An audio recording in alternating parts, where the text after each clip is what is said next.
মা হারানো এক ছোট্ট প্রাণীর গল্প এখন ছুঁয়ে গেছে লাখো মানুষের হৃদয়। জাপানের এক চিড়িয়াখানায় ৬ মাস বয়সী একটি বেবি মাকাক পাঞ্চকুন, মায়ের পরিত্যাগের পর যার একমাত্র সঙ্গী ছিল একটি উরাং ওটাং পুতুল। তবে এখন বদলে গেছে তার জীবন। জাপানের ইচিকাওয়া সিটি জোতে জন্ম নেওয়া এই ছোট্ট মাকাকের নাম পাঞ্চকুন। ২০২৫ সালের জুনে জন্মের কিছুদিন পরই মা তাকে ছেড়ে চলে যায়। অসহায় পাঞ্চকে কৃত্রিম পরিবেশে লালন পালন শুরু করেন চিড়িয়াখানার কর্মীরা।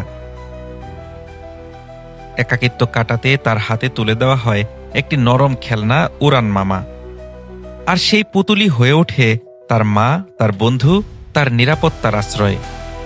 পাঞ্চ এতটাই নির্ভরশীল হয়ে পড়ে যে উড়ান মামা ছাড়া খাবারও খেতে চায় না। পুতুলটিকে আঁকড়ে ধরে থাকত সারাক্ষণ। সামাজিক মাধ্যমে ছড়িয়ে পড়া এই দৃশ্য মুহূর্তেই ভাইরাল হয়। চিড়িয়াখানার কর্তৃপক্ষ জানায়, পাঞ্চ ধীরে ধীরে তার দলের অন্য বানরদের সঙ্গে সম্পর্ক গভীর করছে। সময়ের সঙ্গে বদল এসেছে।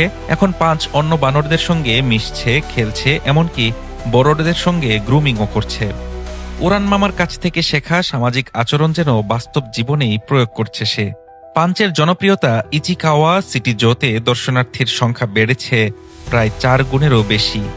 প্রতিদিন ভিড় করছেন অসংখ্য মানুষ একটি ছোট্ট প্রাণীর সাহস আর মানিয়ে নেওয়ার গল্প দেখতে।